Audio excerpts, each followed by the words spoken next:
नमस्कार शेतकरी बांधवांनो. फार्मर आयडी भरताना छोटीशी चूक झाली आणि कार्डचं भविष्यच बिघडलंय. काळजी करू नका. आज मी तुम्हाला अगदी अपडेटेड, सोपी आणि खात्रीची दुरुस्ती प्रक्रिया सांगणार आहे, जी कुठेही नीट सांगितली जात नाही. पार्ट 1. फार्मर आयडी का महत्त्वाचा आहे? आजच्या काळात फार्मर आयडी म्हणजे फक्त ओळखपत्र नाही, तर सरकारी योजना, अनुदान, बियाणे, शेतीसाठी कर्ज, पीएम किसान यासारख्या सुविधांचे दार उघडणारी किल्ली आहे. एक छोटी चूक आणि सरकारी लाभ मिळण्याबाबत मोठा अडथळा. पार्ट 2. शेतकरी सर्वात जास्त कुठे चुका करतात? फार्मर आयडी बनवताना 3 चुका जवळपास 80% शेतकरी करतात. 1. गट क्रमांक चुकीचा. 2. काही जमीन जोडायची राहून जाते. 3. मोबाईल किंवा ईमेल चुकतो आणि मग दुरुस्ती कुठून सुरू करावी हेच कळत नाही. पार्ट 3. सरकारने केलेला मोठा अपडेट.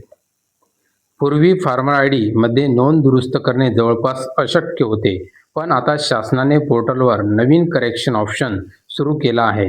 म्हणजे तुमची चूक आता तुमच्या हक्काने दुरुस्त. पार्ट 4. तुम्ही स्वतः काय बदलू शकता?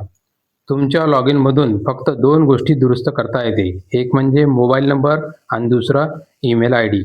या पलीकडे इतर कोणतीही माहिती तुम्ही बदलू शकत नाही. पार्ट 5. गट क्रमांक आणि जमिनीची माहिती दुरुस्ती. आता महत्त्वाचा भाग. जमीन, गट क्रमांक, गाव, सर्वे नंबर, क्षेत्रफळ ही कुठलीही माहिती शेतकरी स्वतः बदलू शकत नाही. ही दुरुस्ती करण्याचा अधिकार फक्त तलाठी आणि कृषी सहाय्यक यांच्या लॉग इनवरच आहे. पार्ट 6. दुरुस्ती कशी करावी?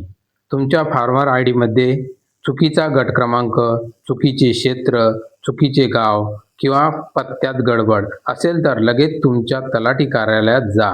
एक अर्ज द्या, तुमची जमीन दाखले घ्या आणि ते तिथूनच तुमची नोंद अपडेट करतात. पार्ट 7. शेवटचे आणि महत्त्वाचे. लक्षात ठेवा, मोबाईल, ईमेल तुम्ही स्वतः बदलू शकता. जमीन, गट क्रमांक फक्त तलाठी किंवा कृषी सहाय्यक बदलू शकतात. ही माहिती प्रत्येक शेतकऱ्यापर्यंत पोहोचली पाहिजे. त्यासाठी व्हिडिओला लाईक करा, तुमच्या गावात शेअर करा आणि अशाच महत्त्वाच्या अपडेटसाठी चॅनलला सबस्क्राईब करा.